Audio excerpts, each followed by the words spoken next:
All right, so we can get started. I'm just going to set the room and introduce what this is and what the big picture is with IPN Entrepreneurship Alliances. So for those of you who are tuning into one of the alliances or Entrepreneurship Alliance event, we are basically a group of folks who are creating content and resources to help entrepreneurs in their journey wherever they are, from ideation to scale. So throughout the year, we'll have small workshops like this, networking events, boot camps, demo days, lots of variety, so lots to tune into.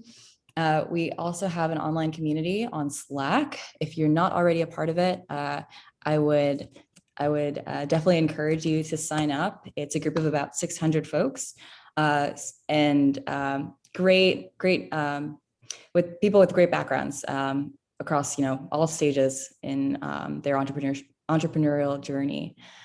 So with that, I'll pass it to Farine and Sheetal. Farine and Sheetal are actually two Texas transplants to New York City. Farine is a senior associate at better.com, which is a digital mortgage and real estate startup. But that's, I would say, startup is pretty gracious. It's pretty, I would say you guys are pre-IPO, so pretty much at the later stage. And before that, she was at Accenture in their CFO and get into the groove, and then I forget. But this way, I know at 5:30, at 5 o'clock, finish work. 5:30, we're all downstairs, and that's. And before Vetter, she was actually at Accenture in their CFO and enterprise value practice. And Sheetal is a data analyst at IBM, where she does data analytics and visualization to help inform their marketing strategies. She enjoys podcasting, which is why she's here today, reading historical fiction, and running and volunteering. So an awesome group that we have here.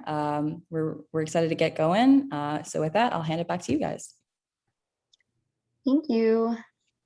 All right, so we're great intros, and we can go ahead and jump in. So about us. So you kind of heard about us already, but we are the two co-founders and co-hosts of a podcast called Podvocative. We started this podcast last year, and essentially it's a podcast that spotlights kind of unique Ismaili stories. And our goal is to spotlight things that we don't often hear about in the Ismaili community. And so we've interviewed, so many different types of guests, but anything ranging from single mothers or people who identify as LGBTQ+, or people who are in interracial or interfaith marriages, just kind of understanding, among many other things, but just sort of understanding how the Ismaili community has played a role in their lives and sort of how they have found their way. So that was the goal of our podcast, and we've been lucky enough to have several episodes. So if you've heard any, thank you so much for tuning in. All right, Sheetal, if you want to take this. Awesome. Before we get started, since this is a very small group, we can even just, if you guys want to either say it out loud or put it in the chat what your favorite podcasts are, just in general, like maybe what kinds you like to listen to or any specific ones. That would be awesome to hear. Yeah, I can share one of my favorites is The Armchair Expert, if anyone has heard of it. And that's just basically the two co-hosts interviewing a bunch of different celebrities. But basically, they ask them to be very vulnerable. And I appreciate it because I think you get to see a different side of people that you think normally have everything together. So if anyone else has anything to share, Farheen or Serafina, if you have ones to share too, I think that'd be fun. Yeah.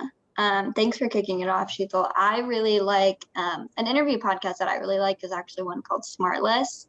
It's very similar to Armchair Expert in that it's kind of celebrities interviewing other celebrities. But I also like true crime podcasts if anyone's into that. I get Reply All. That's a good one. So Radio I think is amazing, and Snap Judgment because the storytelling is great. I've started my own podcast, which is something I've been wanting to do for a really long time, and it's So I really enjoy my podcast actually. So Good. Congratulations. That's Yeah, awesome. it's amazing. What is your podcast about? it's sorry, I have some interruption here. It's about a smiley history, and it's about these really special moments in a smiley history. Wow. Um, and there are these little nuggets, you know, that you find in Farad Daftari's books that are these one-liners that just like, oh my gosh, this actually happened. Yeah, I kind of go into that and expand on that. that sounds really interesting. Awesome. Thank you for sharing. If no one else has any, you can keep putting it in the chat if you think of anything. So to kick it off, we're going to start with the ideation process. So I know we asked a poll in the beginning, and some people are curious. Some people have already released some episodes. So this is just to start from the beginning. Some things that you're going to want to think about are what topic you're interested in. So what would you want to talk about?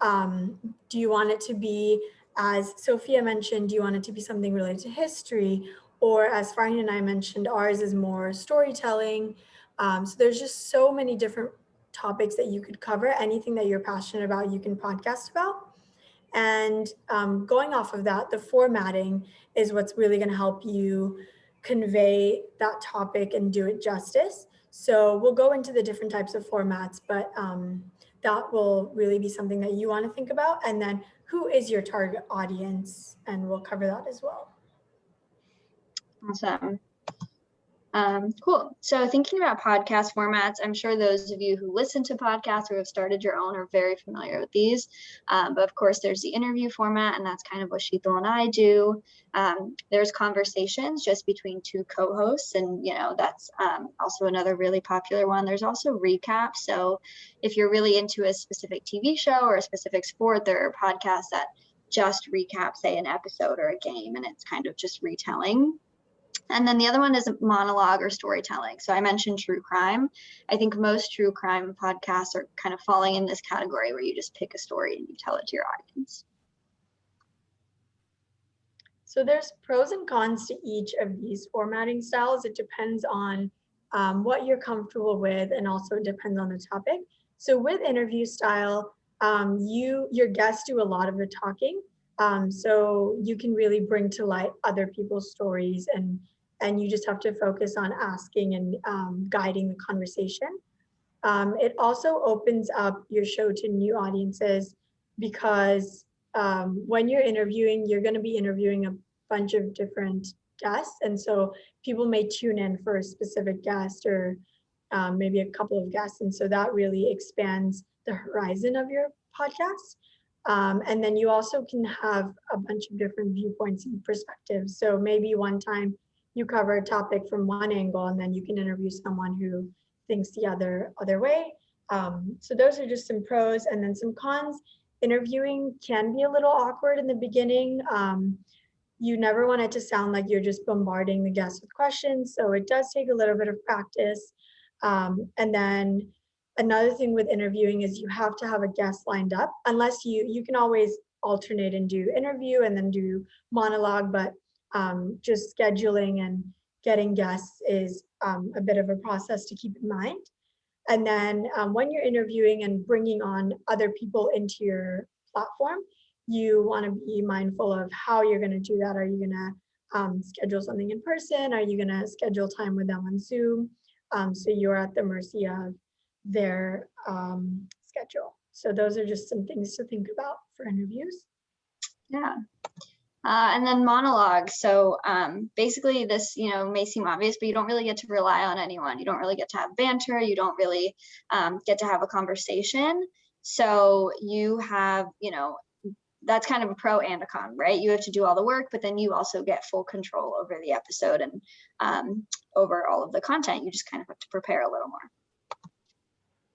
And then conversational, you can have some banter, but this feels a little bit more organic rather than monologue may just be like you transitioning from one topic to the next. Cons are that it's hard to script a conversation, so it probably is going to be a little bit more natural. and that will require a little bit more editing probably to get it down to where you want it to be. And then you both have to be knowledgeable about the topics that you're talking about if you're going to have a free-flowing conversation. Yep. And then recapping or repurposing other content. The pros here are, pretty obvious, but you can really just use your content really will come to you. It'll be pretty easy because it relies on another show or form of entertainment. So that's a pro. And another pro is that you have a captured audience, like if you're reporting on this specific sports team and all of their games, your audience is going to be that sports team's fans. And you kind of have that captive audience from the beginning. And that's a really good thing. And you don't have to do a lot of scripting or research, right? You just kind of recap, which is great. But it has to be something that people are interested in consuming multiple angles of, right? Like people have to be interested in not only watching it, but then hearing a podcast again later about it. And then what do you do when the sports games stop or the season ends or the show ends? So you kind of have to think about that too. A good example of that one is, I know Farin and I are fans of The Office, if anyone watches that show. And 2 actors from that show actually released a podcast that recaps some of the episodes and behind the scenes. I know Harry Potter also has, The Office ladies. And then Harry Potter also has podcasts that recap the books, etc. So those are just some examples. Yeah, exactly. And then you want to think about who your audience is and how you're going to tailor your content and your format to them, how you're going to market to them, and which channels are they already engaged in. Yeah, so a good example of this is that Sheetal and I, when we were starting Podvocative, because we were spotlighting Smiley stories, we kind of thought about who our audience would be and figured it would be, young, Smiley, maybe professionals, maybe, millennials or Gen X, even some Gen Z. And so we kind of knew that a lot of our audience used Instagram. And so that's where we decided we were going to do most of our marketing. So we didn't really take to Facebook or Twitter a whole lot, but we did a lot of our marketing on Instagram, and we found a lot of our audience there. So we'll talk about social media strategies later as well. But that is something I wanted to mention is that, when you think about who your audience is, you can really be where they are. So with that being said, we have mentioned this before, but these are all things that you want to think about before starting your podcast, right? Because that'll really help you sculpt exactly what is in your podcast. So if there are any questions, feel free to ask again before we move on. Cool. So ways to figure out who your audience is. You can think about who would enjoy this content the most. Do they consume podcasts? How old are they? Where do they live? Why would they listen to my podcast? And why do I stand out? So those are really good questions to ask when thinking about, how to identify who my target audience is going to be, because sometimes that isn't easy. I think it was pretty easy for us because we were talking about Smileys, but it's not always going to be that way. So it's good to ask yourself these questions. Yeah. And your audience can be as niche or as broad as you want it to be. So it really depends on your topic and what your goal is coming out of it. So then now we've talked about what your podcast content is going to be, who your audience is. So now we really get into like fully ideating it. Like you need your title and description is going to be the face of your podcast. It's going to be what people is going to spark something for people, for your audience immediately when they hear it, and they need to know enough to want to listen. But yeah, it needs to be something short, catchy, quick. So you can really get creative here. You can bounce ideas off of your friends and peers. This is title is pretty hard. It's so short, but I feel like it took us the longest amount of time. So I would just spend a little time just being creative here. Yeah, exactly. And to echo that, like the title was something that we spent a lot of time on because we wanted to make sure that when you Googled our podcast name, it wouldn't be like the last thing, right? Like we wanted it to be really easy to find, or if you looked it up on the podcast app or on Spotify, we didn't, want people to have to scroll through a bunch of different podcasts with similar names. So for example, one of our podcast like title ideas that we were thinking of, just as context, like one of them was like hot takes, I think. And if you look up the word like hot takes or the phrase on Google or on Spotify, there are so many results, right? And so you just want to make sure that you're pretty unique. And so you can even, market that way, and you can have your social media handle. So we found Podvocative, which thankfully was pretty unique. So hopefully you can do the same. So kind of going off of the title, it's also important to think about your cover art. Cover art is, like Sheetal said, it's going to be the face of your podcast. So it can either be your actual face, it can be a cartoon. You can see some options here. Your cover art is going to be what everybody sees. But the good thing is about cover art is that there are a lot of people who make really great cover art and a lot of professionals. So we'll talk about where to find people. You don't have to be an artist to have great cover art. You can definitely, look on the internet and find people who can make it for you or get creative yourself. Do we have any questions? Just want to make sure. Okay. Awesome. And then last part, so your title, your cover art, and then your music. So your music will be part of your intro, and that really helps set the tone for your podcast.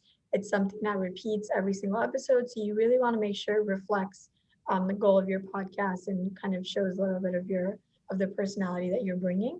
And so like Farheen said, you don't need to be a DJ or anything to have good podcast music. There's a lot of places on the internet where you can find it. Google offers royalty-free music. Fiverr is a place where you can find freelancers who will make art and music for you. And then a lot of different resources such as Canva. You can even put one of the royalty-free music into Audacity and mix it yourself. So there's a lot of options here, and we're happy to answer any questions now or at the end if you have anything, any questions about art and music. Where do you find the Google royalty-free music? You can just Google. Okay, so just Google royalty-free music and it'll come up. The YouTube has an amazing library of free music. Oh, thank you. Thanks for sharing that. We also got in the chat, there's Soundstripe. So also a good option. Thank you guys for sharing. For context, for our first season of Podvocative, we had a DJ mix something for us from Fiverr, a freelancer. And then for our second season, we switched up the music and just did like a royalty-free one that we liked on Google. Worked for us. Cool. Thanks everyone for sharing. So recording. This is something that's obviously the meat of your episode, recording it. And so you can use so many different apps. I'm sure many of you are aware, but you can even use something like voice memo on your phone. And Sheetal and I think for most of our first season didn't have microphones. So we used AirPods, and we used our computer audio, which isn't ideal, but it works. And you can always make the audio better in Audacity or other video recording tools that we'll talk through. But also be sure to record a trailer episode. If you don't know what that is, it's like a maybe 2 to 10 minute short episode, depending on your podcast, but it's a short episode that kind of gives people an idea of what to expect. So we recorded a trailer before starting our season that just told people what we're doing, what we're going to talk about, and sort of what to expect that season. I think ours was like 3 or 4 minutes. Yeah. And then I know there's a question in the chat about recording. So Brian, did you cover this, that we didn't use equipment before, but then we ended up buying snowball mics, and we can link those. Yeah. They're by the brand like Blue Eyes. Yeah, we'll definitely link those. But if you go to Amazon and like podcast mics, there's a bunch. Yeah, there's a lot of affordable options as well if you don't want to invest a lot. And it'll just help improve the quality, and it'll make editing a little bit easier. But editing is also a way that you can improve the listening experience of your audience. Oh, thank you. So you'll want to edit out any maybe if it's just like a monologue or a conversation, you'll want to edit out like any ums or likes. You'll want to edit out any spaces and long pauses, and just there's a lot of I know, Farheen, you're kind of the pro in this in ours, so I would let you also speak to this. There's a lot that you can do. Yeah, there's so much that can be done. We used Audacity, which is a free program that you can download on your computer. I think they also have a browser version. So I'm happy to talk offline if anyone wants to talk editing. It is something that I spent a lot of time doing for our podcast, but there's so much you can do. You can increase the volume, you can decrease it, you can kind of get rid of background noise. But another tip for whoever was asking about Skype or Zoom, we actually were always sure to mute ourselves when our guest was talking. And I think that really helped because our guests, obviously, most of the time didn't have their own podcast mic. So sometimes their sound wasn't as clear. So muting yourself as the host while your guest is speaking on a video call can really help take out any kind of residual noise. And I used a compressor tool in Audacity that was really great for getting rid of background noise and also amplifying our own sound. But yes, again, happy to talk offline with anyone about that. Awesome. I think the next slide breaks it down a little bit more. So some things that you want to clean up are like if there's any spaces, coughs. You can also use editing for adding your music or even making your music. Mm-hmm. You can remove any repeated dialogue. So this can happen a lot in conversations or monologues, even interviews. Sometimes guests will try to find what they're going to say. And so they'll kind of just take you in a whirlwind. And so you can keep the important part of it and then remove filler words and then just improve the flow. So sometimes when we were interviewing guests, we would have a list of questions that we wanted to ask, but then we'd ask questions at the end also that we just would think of. And if they fit better somewhere else in the podcast, we would change the arrangement of the question so that it just flew more naturally for the audience.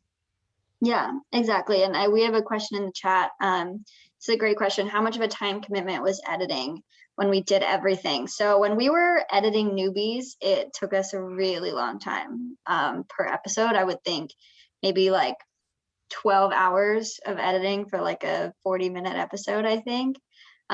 We would condense about a 1.5 hour interview into a solid 30 or 40 minutes. So there was a lot of cutting.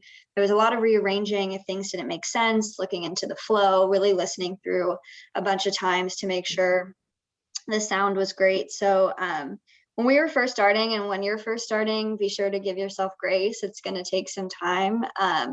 And again, I'm always here as a resource. It took us some time to figure out exactly what compression and amplification levels made sense for our audio. But once we figured it out, I think every episode after the first like 5 or 10 probably only took us like 2 hours total, maybe. Yeah.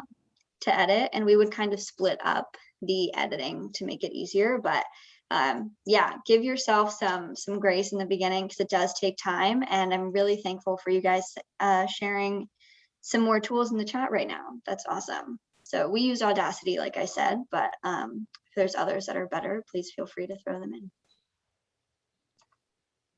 So that brings us to our next slide, which is tools. So Audacity is the one that we use.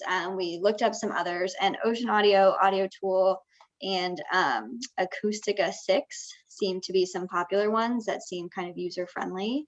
If you have other ideas, please share them with us. And if you have Audacity questions, we're definitely here to help. Awesome.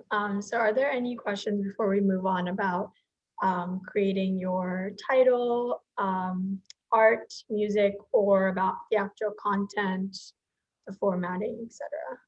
Yeah, we've definitely sped through a lot.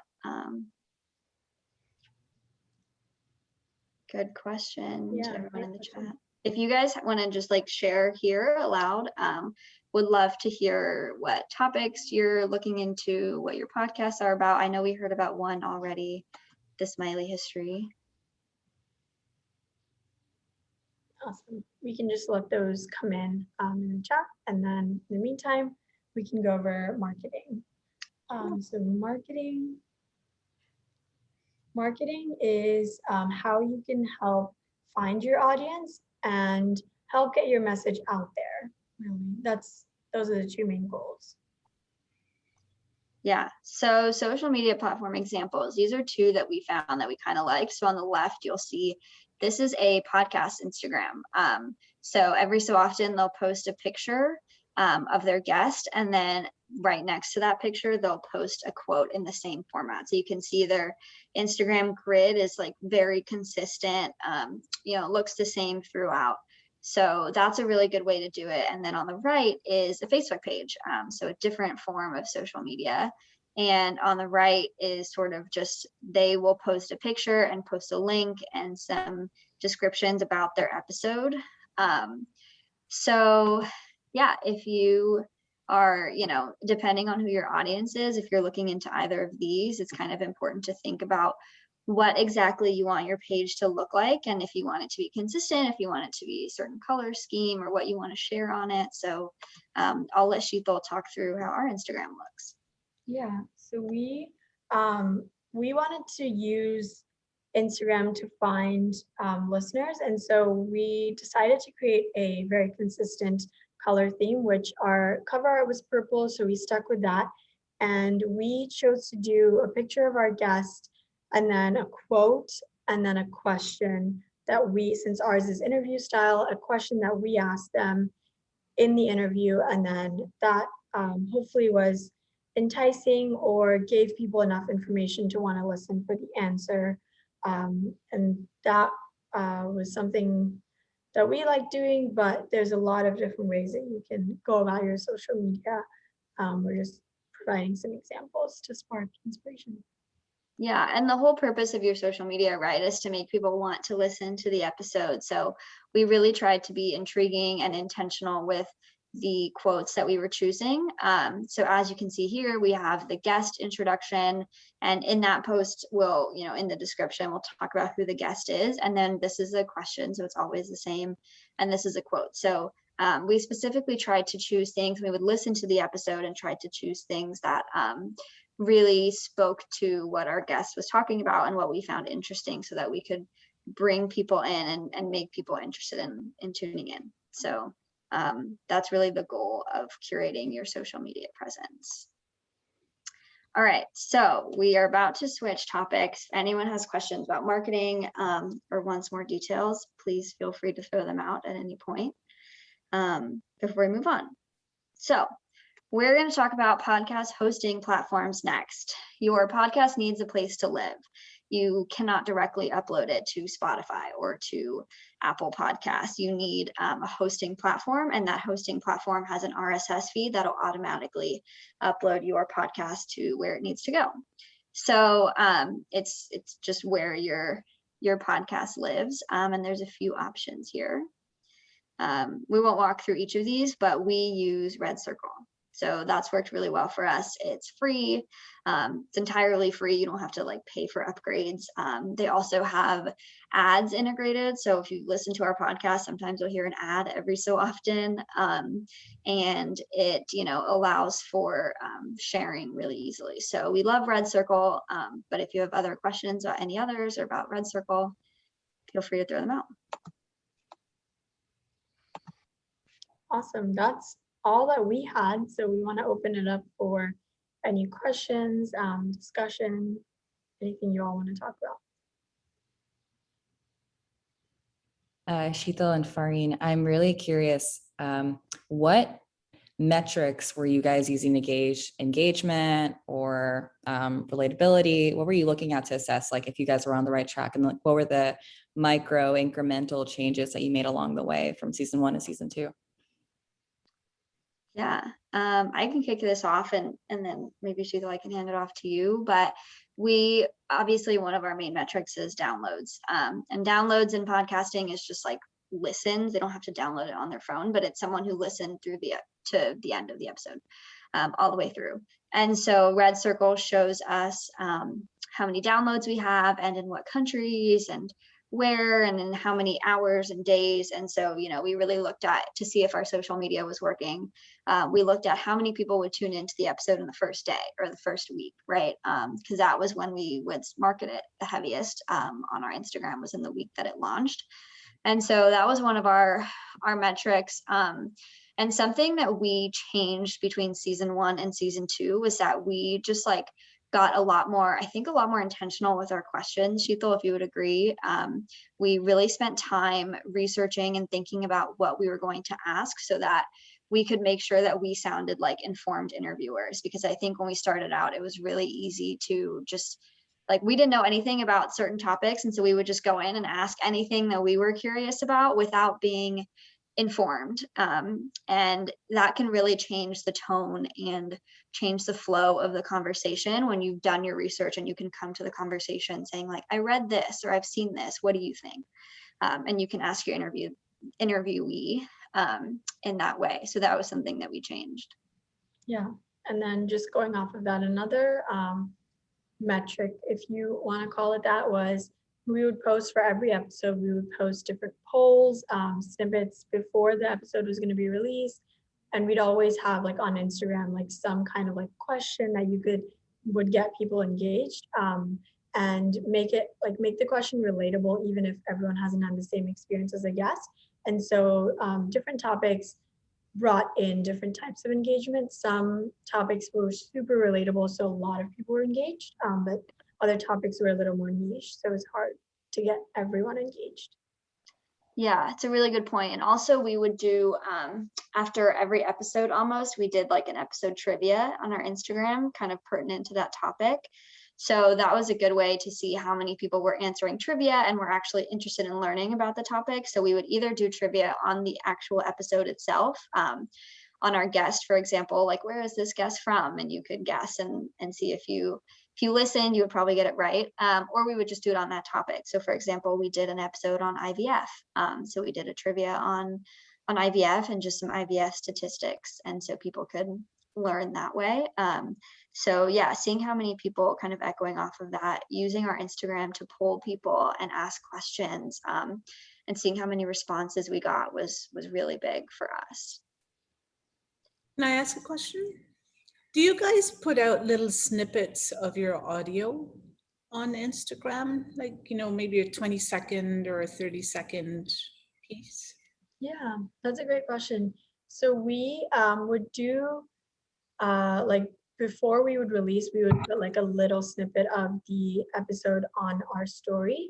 We recently started doing, when we post a picture of a person on our Instagram feed, we would attach a 20-second audio of something that the guest has said. We didn't do that throughout. It was just, I think, the last like 2 or 3 posts. But definitely I think that's a great way to give people an introduction or just introduce them to what you're talking about. Do that through your own, like through Audacity, through the editing Yep. software you have? Exactly. Yeah, we would just grab like a snip through Audacity, convert it to MP3, and then upload it. Okay. Yeah. On Canva. Exactly. Yeah, we use Canva for most of our marketing, and Canva makes it really easy to put audio in the background of any picture or of any Instagram story or Instagram post. So we did that a lot. Yeah, that was a really good question.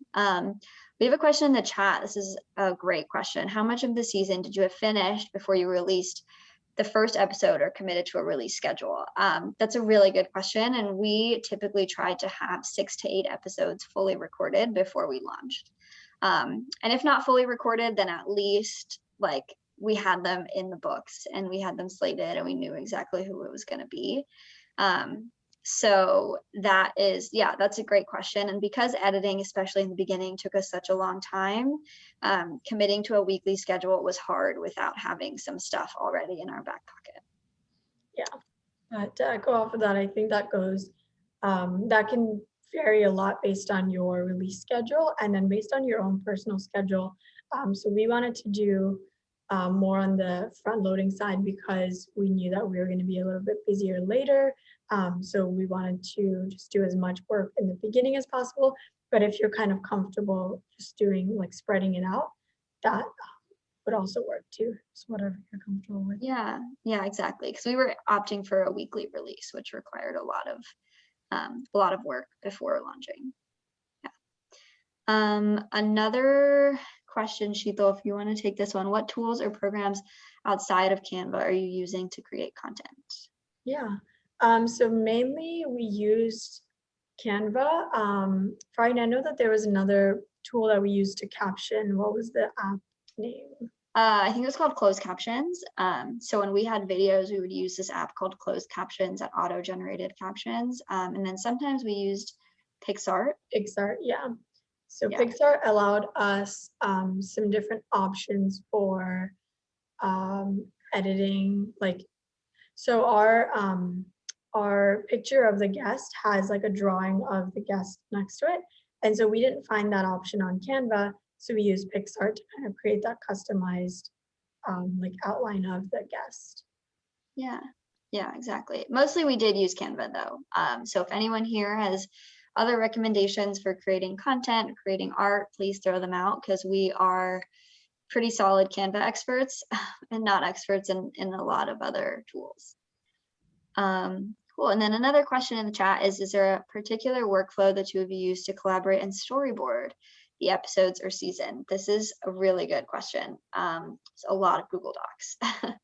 So a lot of Google Docs, a lot of Google Slides. So before starting every interview, we would collaborate, and we were lucky enough to have a team. So we had some people helping us with content and with marketing. So before the season, we would just all collaborate in a Google Doc and think through what we wanted to capture for that season and what we wanted to really talk about. And then before every episode, we would have a Google Doc where we would collaborate on what questions we were going to ask our guests. And in that Google Doc, we would, collaborate and iterate on questions. But the reason why Google Docs was also really great was that during the interview, if the guest, depending on how it was going or what the guest had asked or what we had already asked, like we could live edit our Google Doc, or we could live communicate in there saying like, maybe we shouldn't ask this next question, or maybe we should add this question in as a follow-up. So it was really great to have that like live communication during an interview. And obviously, you still want to give your guests the full attention they deserve, but sometimes things require some editing on the spot, actually pretty much all the time. And so you want to make sure that you and your co-host, if you have one, are able to think through that live while you're recording. Can we recommend a storyboarding template? Sheetal, do you have any thoughts on that? I don't have one. I don't think we used a template, but if anyone else that has a podcast or has a storyboard template, please feel free to share.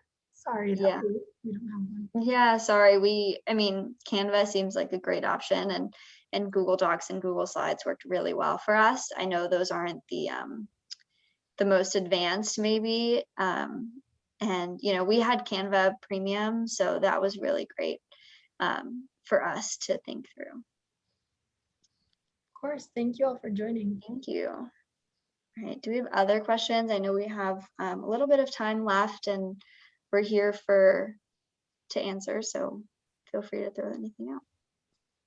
Do you guys give feedback on, would you guys give feedback on my podcast? If you listen to one episode, just to say, hey, the sound is awful, or something, right?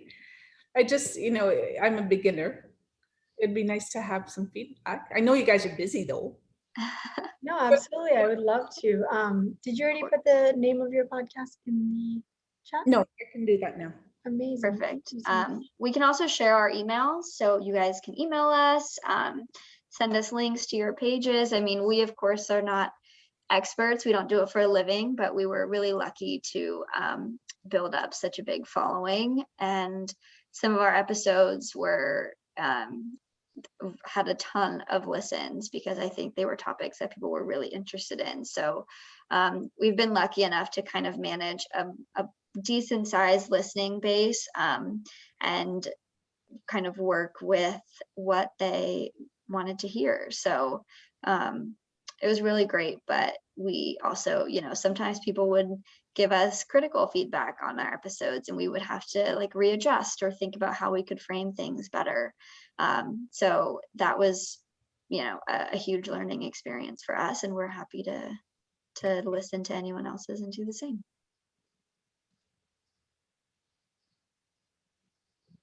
Love that. So we'll definitely follow up with the content, the recording today, the deck, and everyone's email address. And then just to get a pulse of the room, does anyone have ambition to monetize on a podcast? Because that will probably have an effect on the strategy. Show of hands, virtual hands on Zoom. All right, looks like we're all hobbyists here. Like I mentioned, we have ads in some of our episodes. So if you actually, maybe in all of them. So if you listen to them, you'll hear some. We are not doing this for a living. We would not be doing very well if we were. But it's definitely an option, and our hosting platform, Red Circle, makes it really easy to throw ads in if you are interested. Our podcast is called Podvocative. I'll go ahead and put it in the chat.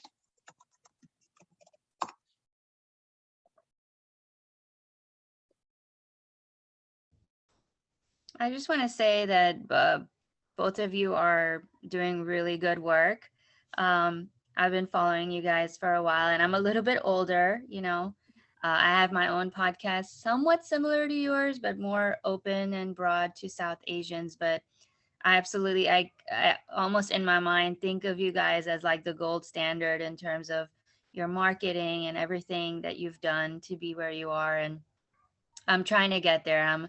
I have, you know, moved from season 1 to be by myself to season 2 where I have some co-hosts, but we still need help with marketing and, you know, different things that you guys have talked about today that has given me some ideas as well. So just appreciate this. This is, even for IPN doing this, I applaud you guys. This is, you know, very, very good in terms of, you know, that entrepreneurial angle, especially for people, because it's low barriers in terms of anyone wanting to start this, right? Like even in terms of cost, you can go the free route as well in terms of hosting. So there's a great opportunity here for someone that has an interest in a particular topic and wants to get their voice out. So I just wanted to throw that in there. Thank you so much. We really appreciate that. And I think I saw that you put your podcast in the chat, so I'm excited to tune into yours as well. Thank you. This is awesome. This is what IPN Alliance is all about. So feel free to lean on Shito and Farheen through email or on our Slack channel, but also lean on each other. It's all about cultivating a community here. So if you haven't already, I'll say it again, please join our Slack channel where you can find us individually, DM us, or as a group on our main channel where there's over 600 people. So if you need listeners or feedback or ideas or just strategies and tactics, I think you'll find someone in that group to help you out. If there are any other questions, or if there aren't any other questions, I guess we can return 12 minutes back to the team, to the team. It's hard to break out of the Monday through Friday 9 to 5 to the group today. But thank you so much, guys, the attendees and the speakers today. This has been awesome. Thank you so much. Thanks, Serafina. All right, bye. For everyone.